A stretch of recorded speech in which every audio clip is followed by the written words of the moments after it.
The first thing I want to say is tips and tricks for communication. You might have come hoping to get some tips and tricks to make it work. And the very first thing I want to say to you is, in a way, the most important, which is that, especially with your family, they know you very well, most of them. They know you very well. They know your patterns, they know your style, they can kind of feel your personality. If you try to pull something, try a special little technique, it tends to break the connection. Now, of course, we want to change our patterns with people, and that's really important. And actually, that's a lot of what we talk about. But there's something about tips and tricks that we go into a place in our mind where we're already a little bit disconnected from who we're talking to sometimes. I'm not saying it's always bad. Some tips are helpful, but just watch your mind in terms of tips and tricks. And that includes everything I'm telling you today. Part of what we want to highlight is how to actually connect with people, how to actually relate to people. So I'm going to share some slides with you so that it's easier to talk about this. And um, we need to talk about mindfulness. Now, many of you have heard the term mindfulness. Some of you might be quite familiar. But I want to reduce mindfulness down to something very simple. Clear and acute attention to current experience. It just means we're paying attention. So paying attention is something any of us can do. It's not, spiritual. It's not weird. It's not anything different than who we are. We can pay attention to our experience. And being able to pay attention is the essence of what is going to allow us to communicate. So let's talk about mindlessness. And again, we're going to make it super simple. Everything's going to be so simple today. We're not going to try to get fancy. We have advanced courses where we get very, very intricate about all these things, but today, simple. So mindlessness, you spill your coffee, you're looking at your cell phone walking around, and you say, well, is that really such a big deal? And it might be a little melodramatic, but the driver who's texting, we all know that mindlessness can actually be very, very consequential. And when it comes to communication, and especially our families, tuning out at the wrong moment can mean we miss something really important. If you are chit-chatting with somebody, and then later you found out that they were suicidal, and you just had no idea, or some part of you had some sense that something was going on, but you didn't tune in. Like, it's really important. It's really important. Now, we're not magicians, we're not gods. We don't know everything. But we just want to use our innate abilities to tune in so we know when is it the right time to touch base. And this can be very mundane. Just knowing what's going on with your teenage child, recognizing that your mother who is getting older doesn't want to go into the care facility, and just knowing how to work with those moments. So this losing clarity, depth, and focus as we shift our awareness is something we really need to work with and train ourselves around. So let's get into our core material. And I'm going quickly, I know, and And we're only just barely touching the surface of any of these topics. But that's okay. That's okay. Simple is helpful. So we use a metaphor, this metaphor of the 3 traffic lights. And we're going to go through these. Traffic lights are easy for us to understand. Traffic lights are something that most of us deal with. And we understand the basis of this, the idea of a system of symbolic indicators that allow us to know, when do I go? When do I stop? When do I need to tune in a little bit more? So that's really the core of using this metaphor. And it might seem really simplistic to you. It did to me, honestly. I'll tell you, when I first heard this metaphor, I thought, oh no, this is it, a traffic light. But I want to highlight to you that actually the simplicity is its strength, because when you are confused, when you're at your limit, when you just got shocked by something that somebody said, complicated systems are honestly not very helpful. Simple is really powerful right in those moments, because our emotions are so heightened that we just need some basic indicator. And this is why this is so helpful. So let's start at the bottom, the green light. So paying attention, open, we're open. And mindful just means we're paying attention. So it's that moment when you're not distracted. Now, what does that mean for our communication? That means I'm tuned in to what's going on in the room I'm in. And that's very powerful. And it doesn't have to be anything, I don't know, dramatic. I could just be at the grocery store and I'm buying my food and I'm interacting with the person across from me, who's checking me out in the grocery store. Very simple. It just means I'm noticing what's going on. I'm looking, I'm listening, I'm sensing my senses. I'm feeling my emotions. And my emotions it's not simple. Your emotions aren't just one thing. They are kind of a fluid, changing atmosphere that help to give you indicators of what's going on. So if you suddenly feel worried, or you suddenly feel bored, you suddenly feel angry, you suddenly feel excited, these are indicators just like your senses. And then your mind, tuning into your thoughts. The person at the grocery store tells you about, what's going on with their uh, son going to college. And then you think to yourself, oh, I thought the son was younger, but they're already going to college. Has it really been that many years? All those things, those kinds of thoughts that allow you to tune in and go, wow, I've really known this person a long time. Our thoughts actually are valid indicators, um, particularly when we open up in this way, so that it's not just our thoughts, it's not just our emotions, it's not just our body, but it is a balanced system. So we don't get lost in one or the other. So then we have the yellow light. Now, the yellow light is exactly what I was just talking about a minute ago. Shock. You get shocked. Something startles you. Something comes in you're not expecting. And you get that jolt of adrenaline, and your heart starts beating, and maybe your throat gets tight. And particularly, what makes it the yellow light is not just all of those things, because those are just normal things. Sometimes it's good to be afraid. You almost got hit by a car. It's good to be afraid.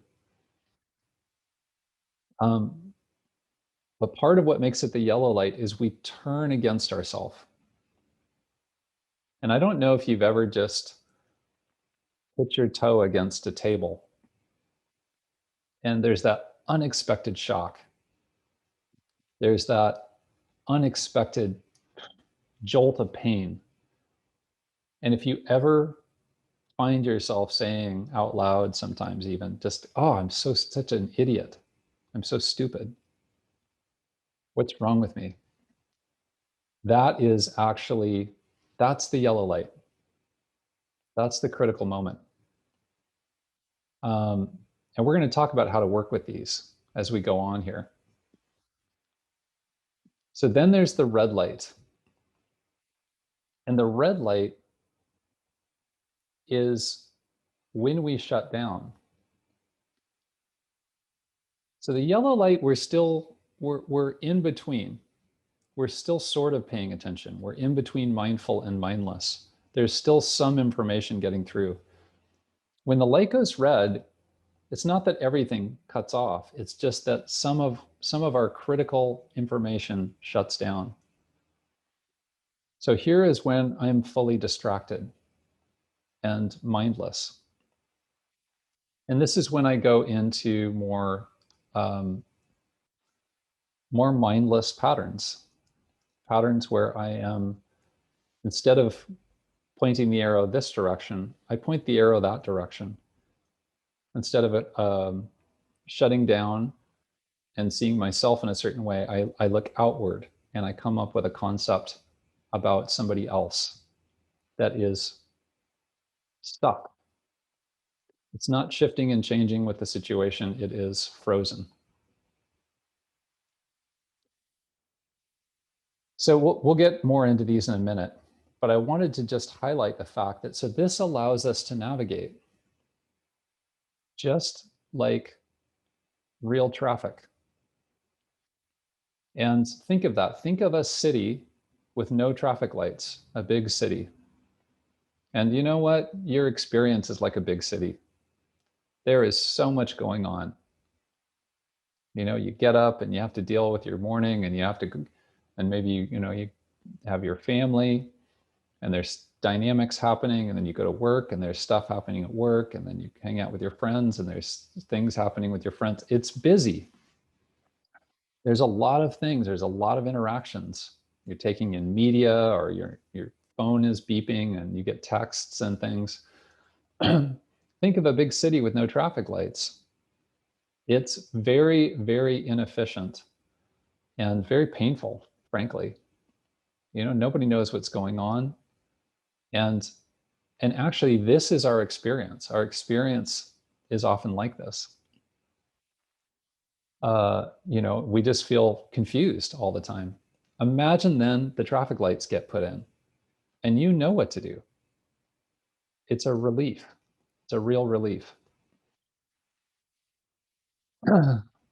So again, we're going quickly and we're just barely touching on these things, but the key thing is the green light is when we know that we can work with someone. If I'm open and they're open, there is a channel of communication that opens up between us. The question is, am I aware of that? Can I become aware that a channel of communication is actually open? And that's mindfulness. Mindfulness is knowing that is happening, and knowing that there's attunement. Now is the time to talk.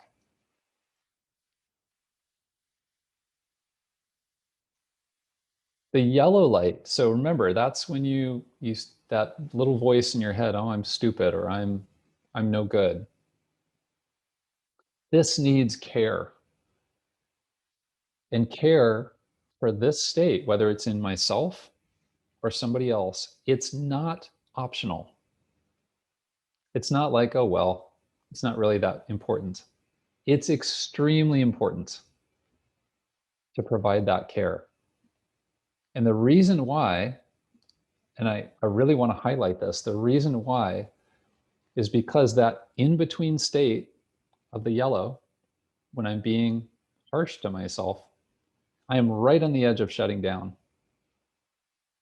Care allows me to actually regain my connection with myself. Having somebody be kind to me actually allows me to feel my own confidence again, to work with my experience. And then I could come back towards the green. But if I don't get that care, or if I get, unkindness, I tend to flee into the red light. So, so this issue of care is critical. It's critical every time. Now, let's say I really shut down. I really shut down into the red light. Part of what I'm doing is I'm overwhelmed. I don't know what to do about it. And I have created a kind of a wall between myself and everybody around me. And essentially this wall is saying, stay out. I don't want you to come in. So for somebody who's trying to work with me, they've been talking to me, but suddenly I shut down.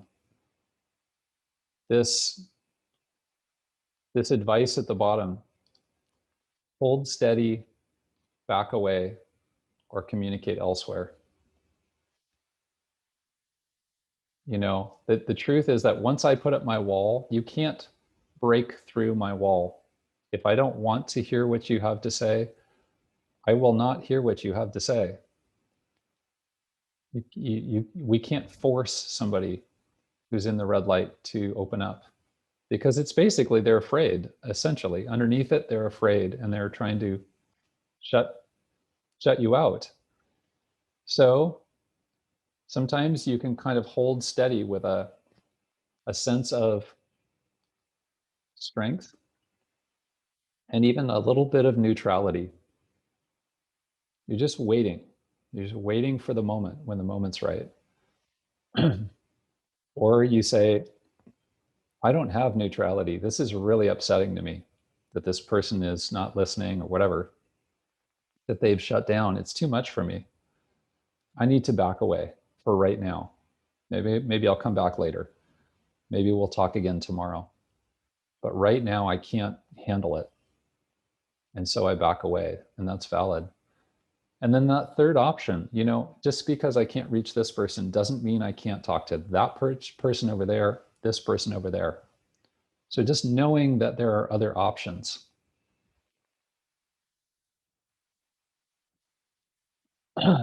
So let's just walk this through, that this goes back and forth. We're there with our aunt Zelda and, Uncle Tim. And Zelda she's feeling the yellow light right now. Who knows why? She just had a tough situation outside. And so she comes into the room with this yellow light. And that yellow light at some point shuts down and turns into the red. She gets angry out of context. She starts blaming without a kind of lead in or a backstory. She just stops listening. She shuts down that way. Or she is trying to be, I don't know, she's flattering somebody in a very empty way. Oh, you're so wonderful. Oh, you're so marvelous. And it doesn't actually feel really that good. It feels a bit fake. So there's different ways we can shut down. Well, Uncle Tim, he doesn't have to do this, but it's very common to go into our own yellow light when we're triggered by somebody who's in the red. So he shuts down into his yellow, and that kind of triggers this outward focus of the red. and he goes into the red. So maybe he starts blaming her. And that triggers her yellow light. And then, oh, she comes back. So you understand what I'm saying here. We don't have to go into great detail. It goes back and forth between people because nobody knows how to cut this cycle. It can go on and on. And the question is, what can we do here? What can we really do? Because we're tired of this. We're all tired of these kinds of back and forth cycles. And nobody's happy in that kind of cycle. Care, and this is not the only thing to say about this, but it's what I'm going to say today. It's the simplest part of this. Care for the yellow light cuts the chain reaction. If we can get ahead of it and intercept that yellow light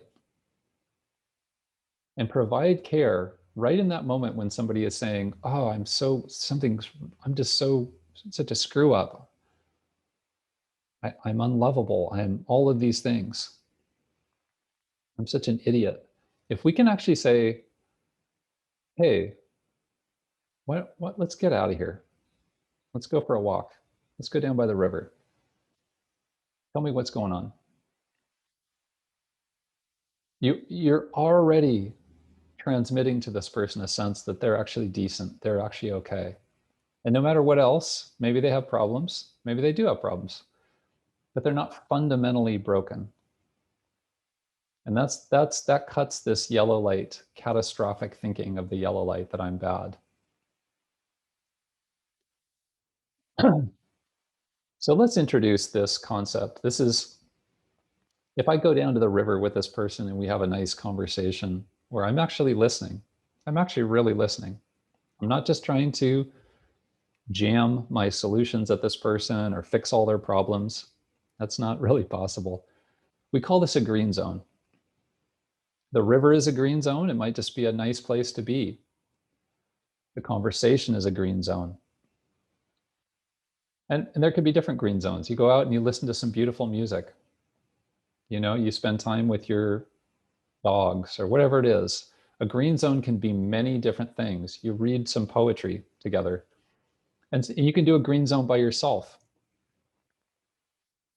It's where we naturally reconnect with ourselves. So it helps pull people back into the green light of being connected with themselves, of being mindful. So that's it. So we can do it by ourselves. We can do it with trusted people. This is not something we do with strangers. This is something you do, I shouldn't say never with strangers, but rarely with strangers. You do it with your trusted people. And there's more. We're not going to get into all of this. We have much material in our courses. But in terms of today, I just want to say a few closing remarks. One is I want to say that this does work. And I hear this from the people I train who come through our courses. I hear this that they get feedback from their families that they are better at connecting, that they are better at listening. And I also want to say it from my own experience. I had an experience with a cousin recently, and I always change the details of stories because for people's privacy. But her name is Sarah, and she and I have had a difficult relationship at times. And we had a particularly confusing situation a couple of years ago where we just stopped talking to each other very much, even though we'd been very close. And every time we got together, it was awkward. Every time it was really painful. And from my perspective, because the light was red, there was no trust there. That I felt like she wasn't willing to really even kind of look at me or listen when we were talking. And I kind of held steady, and I kept waiting for the moment. And the moment wouldn't come, and it was so painful. And then recently. We had a phone conversation and it was still kind of like that. It went on for 45 minutes, an hour, kind of surface level. And it still felt like that barrier was there. And then all of a sudden, years later, this is several years later, it was like a little window opened up in the wall. And we were able to have a real conversation about what really happened, which had to do with actually a miscommunication between us, misunderstanding. And we were able to get down into the details of that and unpack it and untangle it and untie the knot. And it was a spectacular conversation. And I felt all the warmth come flooding back from her and in myself. And we ended up talking for another hour and a half because it was such a powerful conversation. Even though it was late at night, we were both tired. We just kept talking and talking because it was so nice. That's how this works. This system is real. Knowing when to go forward after waiting and waiting and waiting, knowing when to go forward, and don't waste that opportunity. Really powerful. So I want to say there's two ways to learn about this. One is, again, buy the book. The book is excellent. You can look on YouTube. You can, talk to other people about how communication works. For me, this is actually, it would be great, but it's also very difficult. It's so much easier to enter a course where people have thought this through and they're presenting the material in a systematic way and asking me to do this and try that. And, it just gets into you more easily. This is a powerful methodology. And I think of somebody who came to one of our courses a few years ago, happened to be a live course. And when we were going around at the end saying, what was your experience? She said, I feel like a curse has been lifted from my life. And that really touched me, really struck me. But I understand it because I feel the same way. In my conversation with Sarah, it was like that. I could have really,